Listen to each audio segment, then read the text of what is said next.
ਅਗਲੀਆਂ ਖਬਰਾਂ ਵੱਲ ਚੱਲੀਏ ਤੇ ਇੰਡੀਆ ਤੇ ਜੋ ਰਸ਼ੀਆ ਦੇ ਵਿੱਚ ਪਿਛਲੇ ਦਿਨਾਂ ਦੇ ਵਿੱਚ ਮੀਟਿੰਗ ਹੋਈ ਹੈਗੀ ਆ, ਉਹਨੂੰ ਲੈ ਕੇ ਪੁਟਿਨ ਹੁਣੀ ਤਾਂ ਇਹ ਕਹਿਤਾ ਵੀ ਜਿਹੜੀਆਂ ਆਇਲ ਦੀਆਂ ਸ਼ਿਪਮੈਂਟਸ ਆ ਉਹ ਇੰਡੀਆ ਨੂੰ ਅਨਇੰਟਰਪਟਡ ਇਨ ਡਿਫਾਈਂਸ ਆਫ ਯੂਐਸ ਲਗਾਤਾਰ ਜਾਰੀ ਰਹਿਣਗੀਆਂ।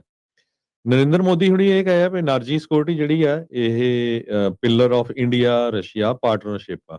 ਜਦੋਂ ਦਿੱਲੀ ਦੇ ਵਿੱਚ ਇਹਨਾਂ ਦੀ ਜਿਹੜੀ ਮੀਟਿੰਗ ਹੋਈ ਹੈਗੀ ਆ, ਯੂਐਸ ਦੇ ਪ੍ਰੈਜ਼ੀਡੈਂਟ ਡੋਨਲਡ ਟਰੰਪ ਉਹਨਾਂ ਨੇ ਅਗਸਤ ਦੇ ਵਿੱਚ 25% ਇੰਪੋਰਟ ਇੰਡੀਆ ਦੇ ਉੱਤੇ ਲਾਏ ਸੀ।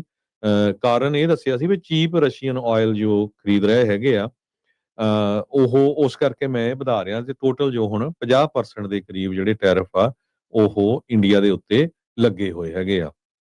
ਸੋ ਹੁਣ ਪੁਟਿਨ ਹੁਣੀ ਪੂਰੀ ਸਪੋਰਟ ਕਰ ਰਹੇ ਆ ਇੰਡੀਆ ਦੀ, ਤੇ ਪਰ ਇੰਡੀਆ ਵਾਲੇ ਥੋੜਾ ਜਿਹਾ ਕਹਿੰਦੇ ਵੀ ਚੱਲ ਰਹੇ ਇਸ ਹਿਸਾਬ ਨਾਲ ਵੀ ਅਮਰੀਕਾ ਵਾਲੇ ਵੀ ਨਾਰਾਜ਼ ਨਾ ਹੋਣ। ਪਰ ਲੱਗਦਾ ਨਹੀਂ ਜਿਸ ਹਿਸਾਬ ਦੇ ਨਾਲ ਸਟੇਟਮੈਂਟਸ ਆਈਆਂ ਹੈਗੀਆਂ ਆ, ਇਹ ਤੋਂ ਲੱਗਦਾ ਆ ਵੀ ਜਿਸ ਹਿਸਾਬ ਦੇ ਨਾਲ ਪਾਰਟਨਰਸ਼ਿਪ ਹੋਈ ਹੈਗੀ ਆ ਇੰਡੀਆ ਦੀ ਤਾਂ ਯੂਐਸ ਇੰਡੀਆ ਦੀ ਤਾਂ ਰਸ਼ੀਆ ਦੀ, ਕਹਿੰਦੇ ਵੀ ਇਹ 10 ਬਿਲੀਅਨ ਤੋਂ ਇਨਕਰੀਜ਼ ਹੋ ਕੇ 100 ਬਿਲੀਅਨ ਤੱਕ ਜਾਣੀ ਹੈਗੀ ਆ। ਉਹਨੂੰ ਲੈ ਕੇ ਜੋ ਅਮਰੀਕਾ ਵਾਲੇ ਆ ਉਹ ਕੋਈ ਨਾ ਕੋਈ ਆਪਣੀ ਜਿਹੜੀ ਸਖਤ ਸਟੈਂਡ ਆ ਉਹ ਇਸ਼ੂ ਕਰ ਸਕਦੇ ਹੈਗੇ ਆ। ਦੂਸਰੇ ਪਾਸੇ ਅੱਜ ਵਾਸ਼ਿੰਗਟਨ ਪੋਸਟ ਨੇ ਇੱਕ ਆਰਟੀਕਲ ਵੀ ਛਾਪਿਆ ਵੀ ਜਿਹੜੇ ਪ੍ਰੈਜ਼ੀਡੈਂਟ ਟਰੰਪ ਹੋਣੀ ਆ ਇਹ ਦੁਨੀਆ ਨੂੰ ਜਿਹੜਾ ਇੱਕ ਤਰ੍ਹਾਂ ਦਾ ਕਲੀਅਰ ਮੈਸੇਜ ਦੇ ਰਹੇ ਹੈਗੇ ਆ, ਖਾਸ ਕਰਕੇ ਨੈਸ਼ਨਲ ਸਿਕਿਉਰਿਟੀ ਸਟ੍ਰੈਟਜੀ ਦੇ ਮਾਮਲੇ ਦੇ ਵਿੱਚ ਵੀ ਯੂਰਪ ਦੇ ਅਗੇਂਸਟ ਆ ਤੇ ਰਸ਼ੀਆ ਦੇ ਅਸੀਂ ਹੱਕ 'ਚ ਹੈਗੇ ਆ। 29 ਪੇਜਾਂ ਦਾ ਜਿਹੜਾ ਨੈਸ਼ਨਲ ਸਿਕਿਉਰਿਟੀ ਸਟ੍ਰੈਟਜੀ ਆ, ਇਹ ਪਿੱਛੇ ਜਿਹੇ ਰਿਲੀਜ਼ ਹੋਈ ਆ ਪਿਛਲੇ ਹਫ਼ਤੇ ਹੀ, ਜਿਹਦੇ ਵਿੱਚ ਇਹ ਕਿਹਾ ਗਿਆ ਵੀ ਸਾਨੂੰ ਜਿਹੜੇ ਅਮਰੀਕਨ ਮੇਡ ਪ੍ਰੋਡਕਟਸ ਆ ਉਹਦੇ ਉੱਤੇ ਜਿਹੜਾ ਜ਼ੋਰ ਦੇਣਾ ਚਾਹੀਦਾ ਹੈਗਾ। ਇਹ ਲਗਭਗ ਹੁਣ ਬਹੁਤ ਮੁਲਕਾਂ ਤੇ ਇਦਾਂ ਦੀ ਗੱਲਬਾਤ ਚੱਲ ਰਹੀ ਹੈਗੀ ਆ। ਪਰ ਪ੍ਰੈਜ਼ੀਡੈਂਟ ਆਫ ਪੀਸ ਨੂੰ ਜਾਣੇ ਜਾਂਦੇ ਪ੍ਰੈਜ਼ੀਡੈਂਟ ਟਰੰਪ ਹੋਣੀ ਇੱਕ ਪਾਸੇ ਤਾਂ ਜਿਹੜੀਆਂ ਬੋਟਸ ਆ ਡਰੱਗ ਦੀਆਂ ਇਹ ਕਹਿ ਕੇ ਉਹਨਾਂ ਦੇ ਉੱਤੇ ਬੰਬਾਰਡਮੈਂਟ ਹੋ ਰਹੀ ਹੈਗੀ ਆ, ਸਲੌਟਰ ਕਹਿੰਦੇ ਕੀਤੇ ਜਾ ਰਹੇ ਆ ਲੋਕ। ਦੂਸਰੇ ਪਾਸੇ ਇਹ ਕਹਿ ਰਹੇ ਆ ਵੀ ਨਹੀਂ ਅਸੀਂ ਪੀਸ ਲਿਆ ਰਹੇ ਆ। ਇੱਕ ਪਾਸੇ ਕਹਿੰਦੇ ਇੰਡੀਆ ਦੇ ਨਾਲ 50% ਟੈਰਿਫ ਵੀ ਆ ਤੇ ਦੂਸਰੇ ਪਾਸੇ ਇਹ ਕਹਿ ਰਹੇ ਆ ਵੀ ਨਹੀਂ ਅਸੀਂ ਸਾਡੀ ਜਿਹੜੀ ਗੱਲਬਾਤ ਵੀ ਉਹਨਾਂ ਦੇ ਨਾਲ ਚੱਲ ਰਹੀ ਹੈਗੀ ਆ। ਇੱਕ ਤਰ੍ਹਾਂ ਦੇ ਨਾਲ ਕਹਿੰਦੇ ਵੀ ਜਿਹੜਾ ਰੀਇਨਸਟਾਲਿੰਗ ਏ ਕਲਚਰ ਆਫ ਕੰਪੀਟੈਂਸ ਇਹ ਹੋ ਰਿਹਾ ਹੈਗਾ। ਡੀਈਆਈ ਵਗੈਰਾ ਸਭ ਖਤਮ ਹੋ ਰਹੀ ਹੈਗੀ ਆ।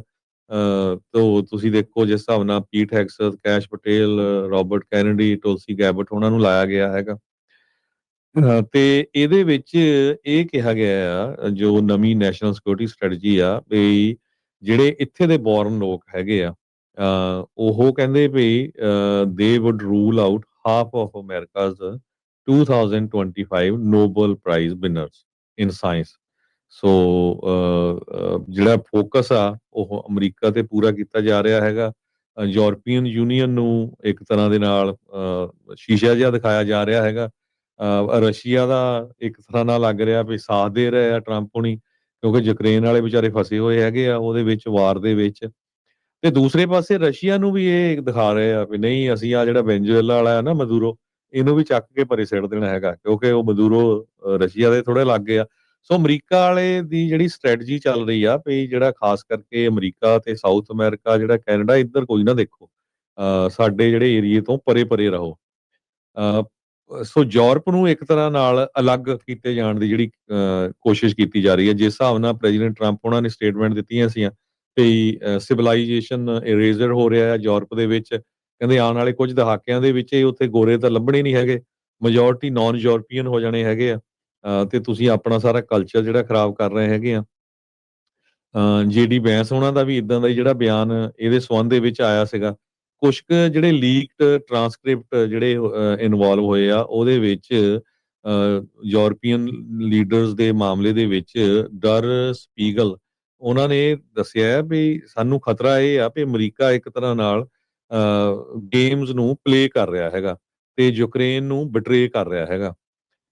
ਤੇ ਨੈਸ਼ਨਲ ਸਿਕਿਉਰਿਟੀ ਸਟ੍ਰੈਟਜੀ ਜਿਹੜੀ ਆ, ਇਹ ਇੱਕ ਬਹੁਤ ਵੱਡਾ ਕੰਸਰਨ ਆ। ਕਹਿੰਦੇ ਵੀ ਫਸਟ ਟਾਈਮ ਦਸੰਬਰ 7 2 1941 ਤੋਂ ਬਾਅਦ ਅਮਰੀਕਾ ਕਹਿੰਦੇ ਵੀ ਆਪਣੇ ਆਪ ਨੂੰ ਇਹ ਨਹੀਂ ਦੇਖ ਰਿਹਾ ਵੀ ਉਹ leader of the free world ਆ। ਖਾਸ ਕਰਕੇ ਜੋ ਹਿਊਮਨ ਰਾਈਟਸ ਨੂੰ ਲੈ ਕੇ, ਉਹ ਤਾਂ ਕਹਿੰਦੇ ਵੀ ਹੁਣ ਇਹਨਾਂ ਨੇ ਛੱਡੇ ਦਿੱਤੇ ਹੈਗੇ ਅਮਰੀਕਾ ਵਾਲਿਆਂ ਨੇ। ਆਪਾਂ ਦੇਖੇ ਆ ਜੋ ਪਿਛਲੇ ਦਿਨਾਂ ਦੇ ਵਿੱਚ ਜਦੋਂ ਮਿਡਲ ਈਸਟ ਤੋਂ ਜਿਹੜਾ ਉੱਥੇ ਦਾ ਕਿੰਗ ਆਇਆ ਸੀਗਾ, ਸਾਊਦੀ ਅਰੇਬੀਆ ਦਾ, ਕਿਸ ਤਰ੍ਹਾਂ ਉਹ ਖਸ਼ੋਗੀ ਦੇ ਮਾਮਲੇ ਦੇ ਵਿੱਚ ਇਨਵੋਲਵ ਸੀ, ਪਰ ਉਸ ਨੂੰ ਬਿਲਕੁਲ ਹੀ ਜਿਹੜਾ ਸਾਈਡ ਲਾਈਨ ਲਾ ਦਿੱਤਾ ਗਿਆ, ਉਹਨੂੰ ਮੈਂਸ਼ਨ ਹੀ ਨਹੀਂ ਕਰਨ ਦਿੱਤਾ ਗਿਆ।